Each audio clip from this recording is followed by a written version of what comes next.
नमस्कार दोस्तों। आज हम लेकर आए हैं केरल विधानसभा 2026 ओपिनियन पोल, यानी किस जिले में किस गठबंधन को कितनी सीटें मिल सकती हैं। इसका अनुमान हमने पिछले चुनाव 2021 के नतीजों, हालिया बाईपोल संकेतों और लोक राय सर्वे स्थानीय राजनीतिक मूवमेंट के आधार पर तैयार किया है। 2021 में एलडीएफ को बहुमत मिला था, पर ताजा संकेत बताते हैं कि इस चक्कर में यूडीएफ के हाथों में ज्यादा सीटें जा सकती हैं। खासकर कुछ मध्य और दक्षिणी जिलों में किस जिले में किन मुद्दों ने प्रभाव डाला, किस पारिवारिक लोक नेता की मौजूदगी मायने रखती है और किन जिलों में मुकाबला कड़ा रहने की संभावना है। चलिए इसके ऊपर थोड़ी बात कर लेते हैं। कासरगोड जिले की बात करें तो यहाँ से विधानसभा की 5 सीटें आती हैं। उत्तर केरल में पारंपरिक समीकरण थोड़े बदलते रहते हैं।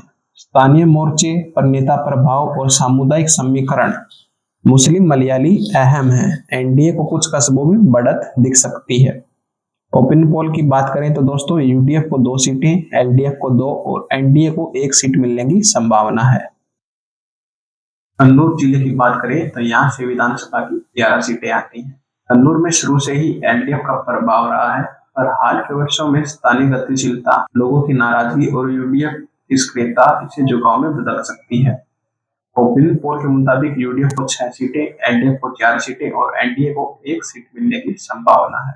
वायनाड जिले की बात करें तो यहाँ से विधानसभा की 3 सीटें आती हैं। पहाड़ी इलाका, संसदीय पहचान। वायनाड का नाम लोकल राष्ट्रीय नेताओं से जुड़ा हुआ है। स्थानीय चुनाव में यूडीएफ की पकड़ मजबूत दिखाई दे रही है, इसलिए यूडीएफ यहाँ से एक तरफा जीत रही है।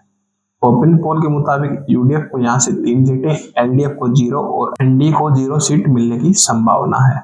कोझिकोड जिले की बात करें तो यहाँ से विधानसभा की 13 सीटें आती हैं। कोझिकोड में 2021 के बाद शहरी नगरीय मुद्दे, रोजगार और इंफ्रास्ट्रक्चर और युवा वोटर के रूप में यूडीएफ को अवसर दिया है। एलडीएफ के मजबूत पैनल के बावजूद कुछ सीटें यूडीएफ छीन सकती है। ओपिनियन पोल के मुताबिक यहाँ से यूडीएफ को 7, एलडीएफ को 5 और एनडीए को 1 सीट मिल सकती है। मालापुरम जिले की बात करें तो यहाँ से विधानसभा की 16 सीटें आती हैं। मालापुरम ऐतिहासिक रूप से यूडीएफ प्रवर्त जिला है, विशेषकर इसमें आईयूएमएल का प्रभुत्व रहा है, इसलिए यहाँ एलडीएफ की संख्या ऊंची रखी गई है। एनडीए के लिए 2 सीटें इन्हीं विशेष परिस्थितियों में आ सकती हैं। ओपिनियन पोल के मुताबिक यहाँ से यूडीएफ को 13 सीटें, एलडीएफ को 1 सीट और एनडीए को 2 सीटें मिलने की संभावना है। पालक्काड जिले की बात करें तो यहाँ से विधानसभा की 12 सीटें आती हैं। पालक्काड में ग्रामीण कृषि मुद्दे और आदिवासी और अन्य समीकरण काम कर सकते हैं। यूडीएफ इस बार कुछ ग्रामीण सीटें जीत सकता है, पर एलडीएफ का असर भी कायम रहेगा। एनडीए को यहाँ से 1 सीट मिलने की संभावना है। ओपिनियन पोल के मुताबिक यूडीएफ को 6 सीटें, एलडीएफ को 5 सीट और एनडीए को 1 सीट मिलने की संभावना है। त्रिशूर जिले की बात करें तो यहाँ से विधानसभा की 13 सीटें आती हैं। त्रिशूर में मध्यम वर्ग, छोटे उद्योग और सांस्कृतिक दबाव काम करेंगे। यूडीएफ को सेंटर सपोर्ट और स्थानीय नेतृत्व से लाभ मिल सकता है। एलडीएफ की जमीनी पकड़ कुछ सीटों पर रहेगी। ओपिनियन पोल के मुताबिक यहाँ से यूडीएफ को 7 सीटें, एलडीएफ को 5 सीट और एनडीए को 1 सीट मिलने की संभावना है। एर्नाकुलम जिले की बात करें तो यहाँ से विधानसभा की 14 सीटें आती हैं। एर्नाकुलम एक औद्योगिक जिला है, यहाँ वोटर नए मुद्दों पर सेंसिटिव रहते हैं। यूडीएफ को शहरी रुझान व नए उम्मीदवारों से लाभ मिल रहा है। एलडीएफ कड़ी टक्कर दे सकता है, एनडीए का असर सीमित। ओपिनियन पोल के मुताबिक यहाँ से यूडीएफ को 7 सीटें, एलडीएफ को 6 सीटें व एनडीए को 1 सीट मिलने की संभावना है। इडुक्की जिले की बात करें तो यहाँ से विधानसभा की 5 सीटें आती हैं। इडुक्की में कृषि, जल और इंफ्रास्ट्रक्चर कुछ मुद्दे निर्णायक होंगे। केंद्रीय विकास एजेंडा कुछ विधानसभा क्षेत्रों में यूडीएफ की पकड़ मजबूत है। ओपिनियन पोल के मुताबिक यहाँ से यूडीएफ को 3 सीटें, एलडीएफ को 2 सीट और एनडीए को 0 सीट मिलने की संभावना है।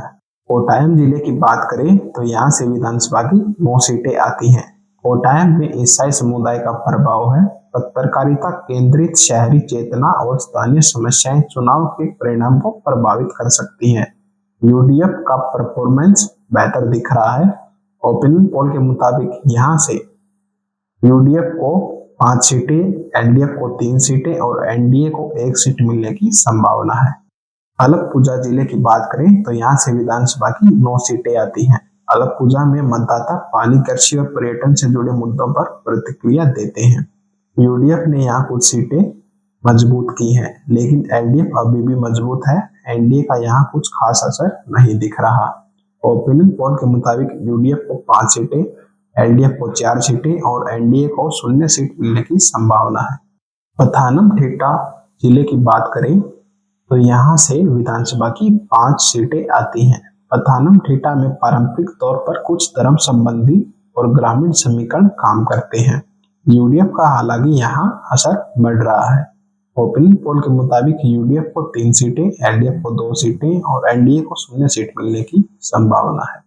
कोल्लम जिले की बात करें तो यहाँ से विधानसभा की 11 सीटें आती हैं। कोल्लम में अंतिम चक्कर में यूडीएफ की सक्रियता को देखते हुए स्थानीय विरोध और बुनियादी मुद्दे यूडीएफ को मदद दे सकते हैं। ओपिनियन पोल की बात करें तो यहाँ यूडीएफ को 6 सीटें, एलडीएफ को 4 सीट और एनडीए को 1 सीट मिलने की संभावना है। तिरुवनंतपुरम जिले की बात करें तो यहाँ से विधानसभा की 14 सीटें आती हैं। राजधानी जिले में चुनाव बहुत तेज रहता है। यहाँ युवा वोट, रोजगार, शहरी सुविधाएं निर्णायक रहेगी। यूडीएफ यहाँ कुछ सीटें ले सकता है और कुछ टक्कर कड़ी रहेगी। ओपिनियन पोल के मुताबिक यूडीएफ को 7 सीटें, एलडीएफ को 6 सीटें और एनडीए को 1 सीट मिलने की संभावना है। दोस्तों, 13 विधानसभा चुनाव 2026 का यह ओपिनियन पोल यही समाप्त होता है। हमने कोशिश की कि आपको हर जिले की राजनीतिक नब्ज, स्थानीय मुद्दों की दिशा और पार्टियों की स्थिति बिल्कुल साफ तरीके से समझ में आए। लेकिन याद रखिए, चुनाव सिर्फ आंकड़ों का खेल नहीं होता। यह जनता के भरोसे, उम्मीदों और आखिरी वक्त पर बनने वाले माहौल पर निर्भर करता है। आज की तस्वीर एक अनुमान है, असली फैसला तो उस दिन होगा जब आप और हम मिलकर लोकतंत्र की ताकत से वोट डालेंगे। अगर आपको यह रिपोर्ट पसंद आई हो तो वीडियो को लाइक करें, चैनल को सब्सक्राइब करें और कमेंट में बताएं कि केरल में 2026 में किसकी सरकार बनेगी, यूडीएफ या एलडीएफ। हम फिर मिलेंगे चुनाव की अगली एक्सक्लूसिव रिपोर्ट में। तब तक के लिए धन्यवाद।